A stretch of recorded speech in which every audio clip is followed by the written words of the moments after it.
Vivemos em um tempo em que a pressa e o individualismo encobrem a dor do outro. Passamos por corpos nas calçadas como se fosse parte de uma paisagem urbana. Mas o que acontece quando decidimos parar e escutar?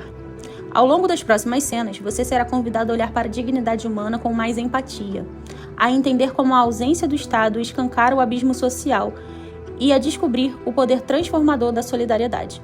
Antes de julgar, escute. Antes de ignorar, compreenda. E antes de seguir em frente, reflita. Que parte dessa história é também minha responsabilidade?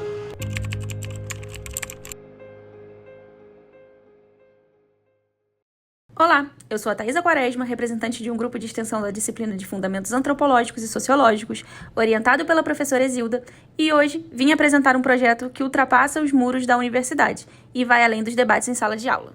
A proposta do nosso grupo, inicialmente, foi de estudar um grupo em situação vulnerável. Foi aí que eu, conversando com o padre Marcelo Cruz, da paróquia Nossa Senhora das Graças, que ele passou a informação para a gente de que próximo à universidade haveria um ambulatório, chamado Ambulatório da Providência, que faz o trabalho com moradores em situação de rua. Esse documentário é um convite para você abrir o coração, refletir e se permitir enxergar a realidade de quem muitas vezes é ignorado. Vamos conhecer essa instituição? Agora nós estamos na rua Francisco Eugênia, número 348, na entrada do Ambulatório da Providência, uma instituição filantrópica que há mais de 30 anos recebe pessoas em situação de rua. O que você vai ver agora é um lugar onde vidas se transformam, mesmo quando tudo parece perdido. E hoje iremos entrevistar a fundadora, a doutora Maria Inês. Ouça com atenção os relatos dela. Comecei a fazer esse trabalho em 1982 e era para atender pessoas. Na verdade, comecei a trabalhar na Vila Mimosa, lá no Estácio, onde é o prédio da prefeitura hoje. E já atendia mulheres prostitutas que faziam prostituição na zona do Mangue, um baixo meretrício do Rio de Janeiro.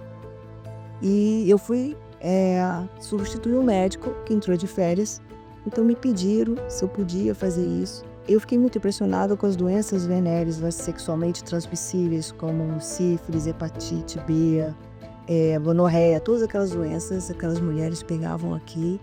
E comecei a ver que elas trabalhavam para se sustentar. Não era essa visão que a gente tinha, que a mulher prostituta é uma vagabunda, você como profissão. Era uma coisa assim, era falta de opção. Na verdade, elas não conseguiam emprego, então elas iam trabalhar por falta de opção. E todas tinham filhos. Como é que iam trabalhar? Isso nesse de tuberculose era enorme nelas, porque elas trabalhavam à noite, só que elas eram mães. Saíam de lá 5 horas da manhã para casa, para ser dona de casa, para ser mãe, botar a criança para a escola, Então era uma vida assim muito dura para elas. Em 1985, começaram os primeiros casos de AIDS no mundo, no Rio de Janeiro. 82 ficou no mundo, o que a gente chamava de câncer gay na época, olha o nome. E não chamava HIV, era HTLV3, olha que antigo. E aí, em 85, os primeiros casos de AIDS no Rio de Janeiro. Era o Cazuza, não sei se vocês lembram, outras pessoas assim, altamente ricas, que tinham essas doenças. E aí eu comecei a ficar preocupada, porque lá dentro, trabalhando o médico não voltou, e aí eu acabei ficando lá. E lá faziam também homossexuais que faziam prostituição. Hoje tem trans, na época eram travestis, e eram os homossexuais que faziam prostituição, né? Homens que faziam sexo com os homens. E aí o que aconteceu? Começou a dar um boom em que todos os travestis que a gente atendia, 100%, ficaram com os sintomas, né? E a Chica se infectou. Na hora que ela se infectou, ela foi proibida de entrar na zona. Com medo. A gente não sabia como transmitia, sabia que por via sexual, mas tinha outras vias, como? Aí a Chica foi expulsa, quebrava prato, copo, tudo que ela pegava, ela ficou em desespero, coitadinha. Aí foi para a porta do nosso consultório, que era uma casinha que a gente tinha fora da zona, mas era em frente, e ela ficou na calçada. E literalmente a Chica começou a correr na rua, sem nenhum atendimento, sem nada. Liguei para o corpo de bombeiros, ninguém foi socorrer a Chica.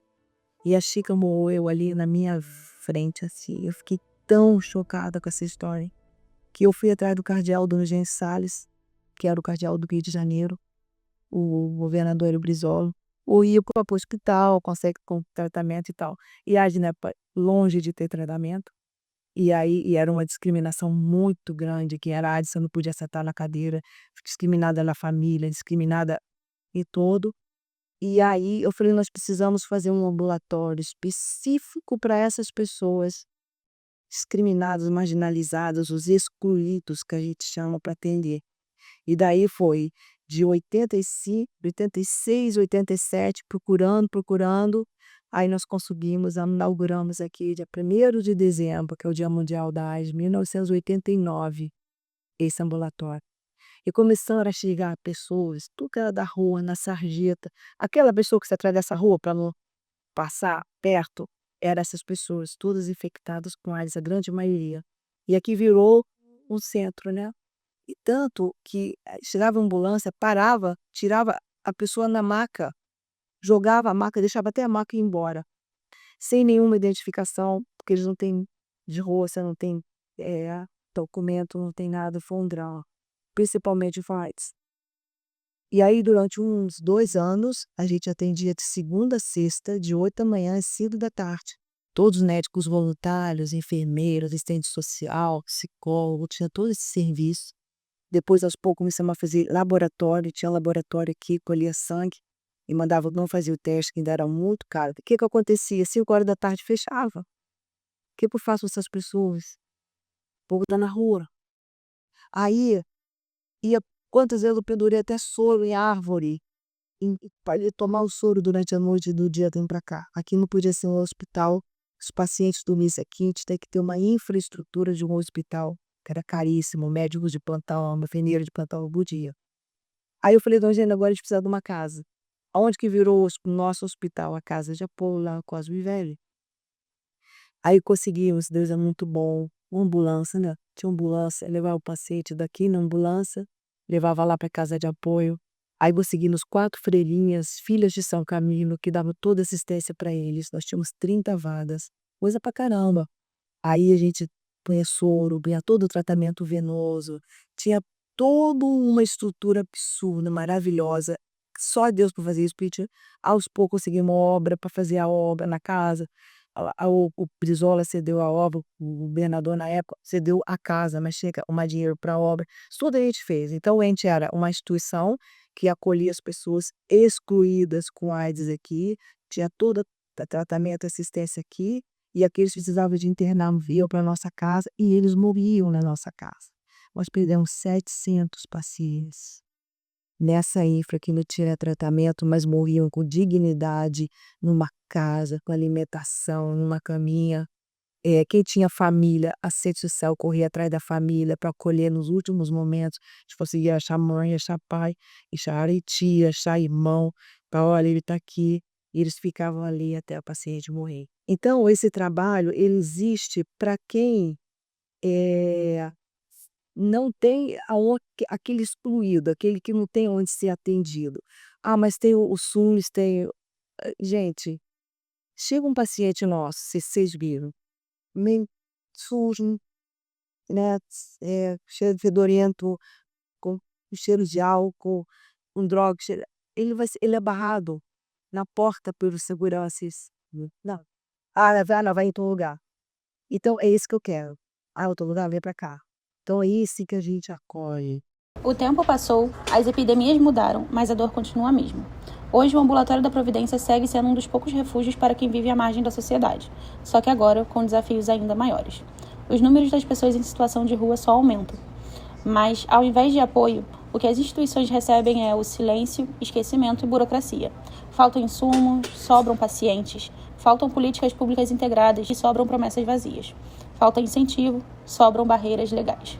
A verdade é que a omissão não vem só do poder público. A sociedade civil também vira o rosto, cruza os braços e julga. Sejamos sinceros, qual foi a última vez que você ajudou alguém nessa condição? E será que esse papel é somente do governo? Chegou a hora de descobrir o que diz a nossa Constituição. A Constituição Federal assegura a dignidade da pessoa humana. Também garante moradia, saúde, trabalho e segurança. Mas quem será que protege esses direitos nas calçadas? Essa pergunta ecoa nos becos e vielas, onde a luz da lei parece não alcançar todos. No cerne dessa questão reside o conceito de direito natural. Diferente das leis criadas pelos humanos e registradas em códigos, o direito natural é um conjunto de princípios universais e inalienáveis inerentes à própria existência humana, São direitos que nascem conosco, não são concedidos por nenhum governo ou autoridade, e por isso não podem ser retirados. A vida, a liberdade, a busca pela felicidade e principalmente a dignidade são considerados pilares desse direito. É a crença de que, pelo simples fato de existir, todo ser humano possui um valor intrínseco e inviolável. Então, se a dignidade é um direito natural, um valor universal que precede qualquer legislação, por que a realidade nas ruas nos confrontam com uma disparidade tão grande? Quem é que vai proteger os invisíveis? Se a dignidade é um direito de todos, por que tantas pessoas ainda dormem na rua? Essas perguntas nos forçam a olhar para além das páginas da Constituição e a questionar a efetividade das leis em proteger aqueles que estão à margem. O direito natural nos lembra que a dignidade não é um privilégio, mas um ponto de partida para qualquer sociedade justa. É um chamado à ação, um lembrete de que a verdadeira medida de uma nação não está em suas leis escritas, mas na forma de como ela assegura que os direitos fundamentais de cada indivíduo, especialmente dos mais vulneráveis, sejam não apenas reconhecidos, mas verdadeiramente protegidos e respeitados. A busca pela dignidade nas calçadas é, portanto, a busca pela concretização do direito natural, em sua forma mais pura e essencial. Que a Constituição Federal deve garantir a dignidade, saúde e moradia como direitos fundamentais, a gente já sabe. Agora, o que poucos sabem é que o Brasil também assumiu compromissos internacionais com a ONU, como a ODS 1, Erradicação da Pobreza, a ODS 3, Saúde e Bem-Estar, a ODS 10, Redução das Desigualdades, a ODS 11, Cidades e Comunidades Sustentáveis, a ODS 16, Paz, Justiça e Instituições Eficazes. Mas será que esses direitos estão sendo garantidos a quem vive nas ruas? Hoje, mais de 335 mil pessoas vivem em situação de rua no Brasil, segundo o levantamento da UFMG em março de 2025. O número cresceu 25% em um ano. Em 2023, o governo lançou o plano Rua Visíveis, prometendo quase 1 bilhão para atendimento intersetorial à população em situação de rua. Em 2024, a Lei 14.821/24 criou diretrizes para inclusão produtivas, comitês e centro de atendimento. No papel parece promissor, mas na prática o aumento exponencial dessa população revela que os avanços são tímidos, fragmentados e muitas vezes atrasados. Aonde está esse dinheiro, se a população de rua aumentou 25% em um ano? Por que esse dinheiro não chega a instituições como o Ambulatório da Providência? Neste país, onde a Constituição garante a todos o direito à saúde, à assistência social e à dignidade, o que acontece quando essas palavras não saem do papel? A resposta está aqui, neste ambulatório, um lugar que sobrevive sem um centavo de apoio governamental, mantida à base de doações e amor ao próximo, e que, mesmo assim, é invisível. Enquanto isso, instituições que fazem um trabalho que o Estado não faz continuam lutando sozinhas. Existe sim um preconceito financeiro. Não trata-se apenas de ausência de recursos, mas da escolha política e social onde investir. E claramente, o povo da rua não está nos planos. Mas a omissão não é só do poder público, é também da sociedade civil, da gente, de quem passa ao lado e finge que não viu, de quem cruza a rua para evitar contato, de quem se cala. Se os políticos são o espelho de quem os elege, o que isso diz sobre nós? Porque achamos que não há recuperação para essas pessoas, que elas merecem permanecer ali, naquele lugar de dor e esquecimento. A transformação começa com o reconhecimento. E o reconhecimento começa com você. Este documentário é mais do que uma denúncia. É um convite a doar, a compartilhar, a participar. A não ser mais cúmplice do silêncio. O Ambulatório da Providência precisa de você. A população em situação de rua precisa de todos nós. Porque cuidar de quem foi esquecido nunca foi um favor. E sim, sempre foi um dever.